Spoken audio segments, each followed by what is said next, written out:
Good morning, people. SeanyBoy here, and well, I just got done playing a little bit of 33 Immortals. I played last night. I played this morning. There were some stark differences. We will get into it. But first, 33 Immortals is a online co-op roguelike game developed by Thunder Lotus, and it is on Xbox Game Pass, PC Game Pass, and on Epic's Game Store, and I think that's it. Now, it is in Game Pass, but I do believe it's $20 on the on Epic Store and $20 if you just want to buy it on Xbox's own launcher. I didn't buy it. I'm just playing it through Game Pass. Now, before we get into anything, the game is in early access. So yes, I did run into some bugs and crashes, and I'm not expecting any of this gameplay to be final. Things will certainly change and be tweaked as time goes on. I don't even know when the actual release date is. I just played it, and I was a big fan of Spiritfarer. So yeah, I was pretty excited when 33 Immortals dropped. So what are my thoughts on it? First off, when you load into the game, it has a very cool art style, kind of like, oh, what is Dante Paradise Lost, Dante's Inferno kind of style mixed with this Hollow Knight cell shading kind of. I'm describing it so wrong, but you know, it's somewhere in that ballpark. The graphics are really cool. The art style is even better. And yeah, so you load into the game and you are put into this hub world with all these other, you know, characters, like real players. And in the hub world, you have merchants and vendors where you can buy stuff with, I think, premium currency that you can buy in the shop. What game doesn't have that now? I didn't even look at it, so I don't know what the prices are. I'm gonna assume it's $10 for 100 things. I don't know. I'll look into it later. I'm not messing with the cash shop. I don't feel like it. But you also have, you know, vendors for perks. Perks are what you're going to be picking up as you do your runs. And I will show you some footage of the perk stuff, and there's a guy for that. And anyways, what are you going to be doing? So you go through the tutorial, and then you get put into the Inferno realm. And there are 3 realms. 33 players can go in the Infernal section. If you beat that, 22 players can go into the next section, which is, I'm assuming it's harder. I haven't actually made it there yet. And then there's the last section, which I'm guessing is the hardest, and only 11 people can go in there. And that's locked in the early access, so there is no getting in there at the moment. It's a regular old Fort Knox. Now, you get dropped in with 4 other people, maybe 5 other people or something. That's not all the people that is in this big Inferno world. It's a big singular map that 33 players total are in. You're just getting dropped in with your own little squad, your own little group. And with that group, you're going to be running around killing monsters, obviously. And when you kill a monster, you get, I believe it's called dust. And when your dust meter fills in the bottom right corner, I believe you can go to these dust shrines and spend your dust on, what is it? I believe it's attack, vitality, or empathy.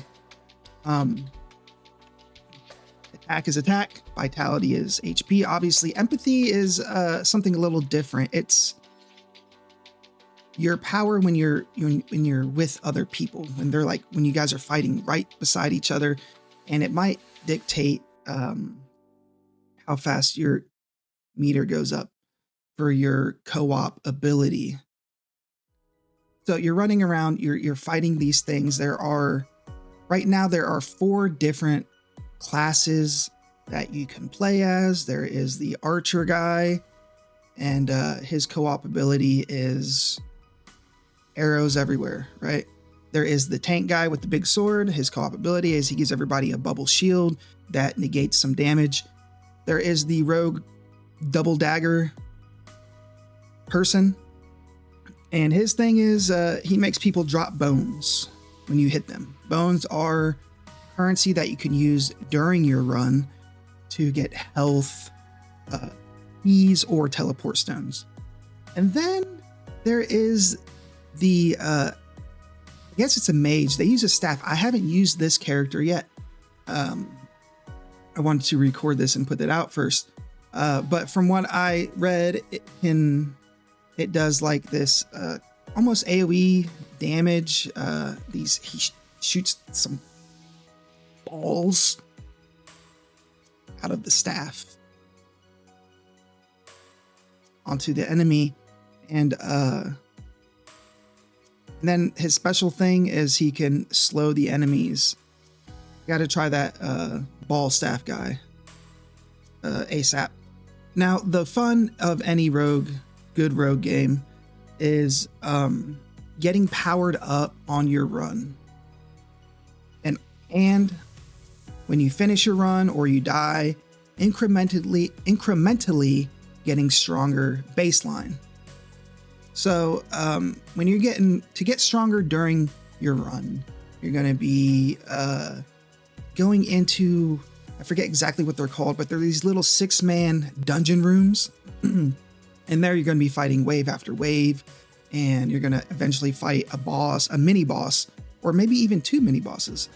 And if you beat those, you'll get a treasure chest, a free treasure chest to unlock. And that will give you a relic. It could be like minus 30 damage taken or plus 25 damage to enemies.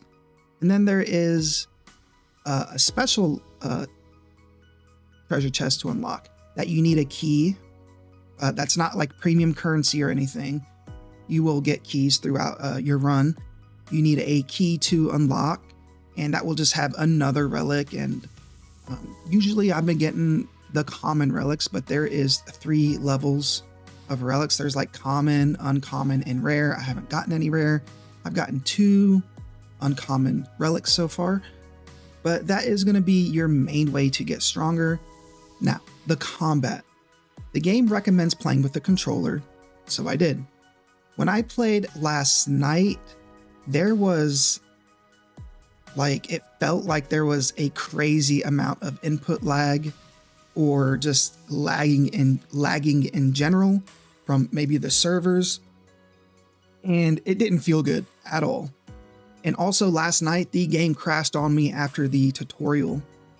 That was the only crash I had though, last night or this morning.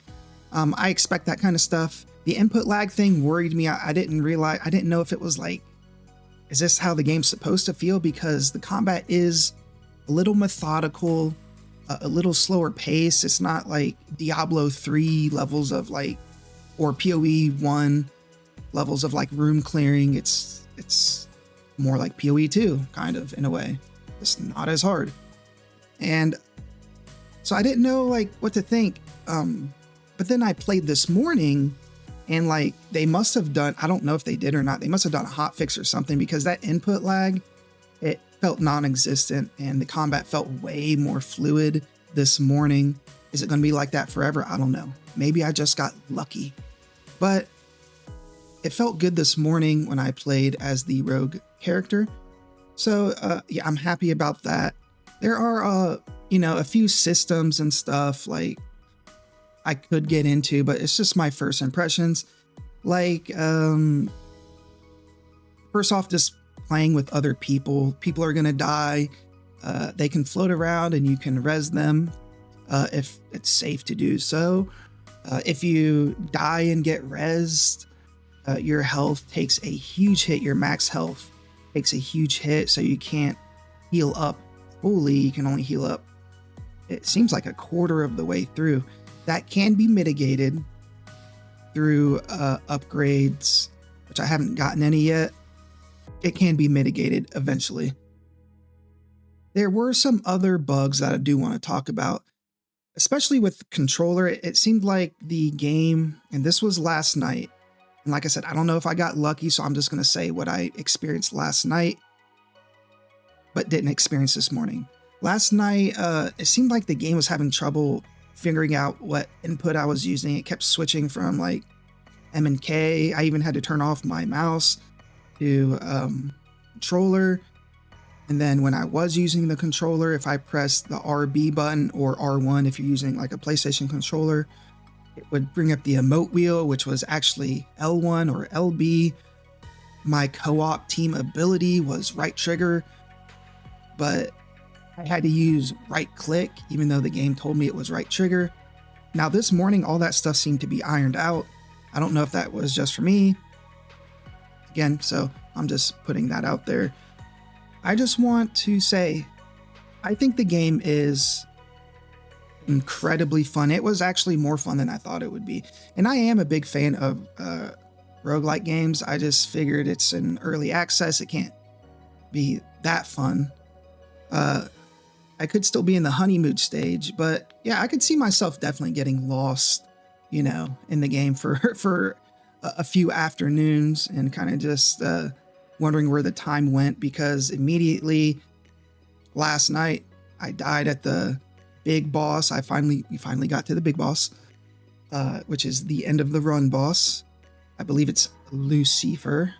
And yeah, I immediately wanted to go in and do another run because, I got some good currency. I unlocked some cosmetics for free. And I got some perks, which gave me baseline more health and more damage. And I found one good perk that I liked, which gave me regenerating health underneath a certain percentage of HP lost. So yeah, I was having a lot of fun. What I would like to see is just more refinement as far as the servers go. There were a couple times where I would be fighting and I would just skip, across the screen to a new spot and get hit. I just want to see like more perks, more relics, a little more enemy variety.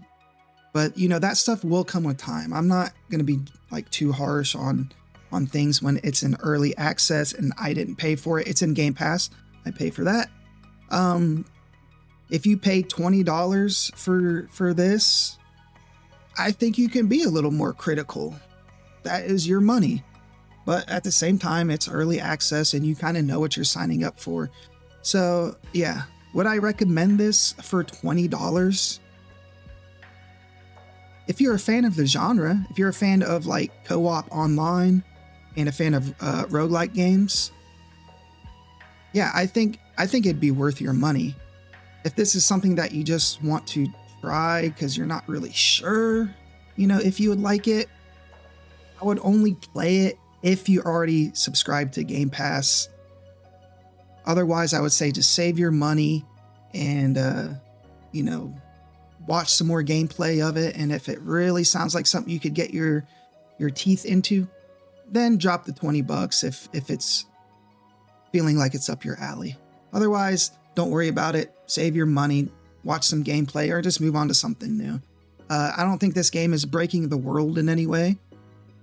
I do want to say, for me personally, this is the first time I've played a roguelike game with other players, like in this big co-op, style. I don't know if this type of merging of like genres has been done before. It's really cool playing the game and you get to the big boss, Lucifer, and there's like 20, 25 other people fighting with you in a roguelike game. So yeah, I think that's a cool experience. That's unique for me. And that's one of the reasons why it's kind of grabbing me, because I haven't experienced something like that in a rogue game before. So I like it. It might not be for you. Totally understandable. If it's not really, really up your alley, just save your money. Don't even worry about it. Anyways, Let me know if you've tried out this game yet. Does it look interesting to you? Does it look like something you would like to play? Let me know in the comments, and appreciate you guys watching. Don't forget to like and subscribe, and God bless.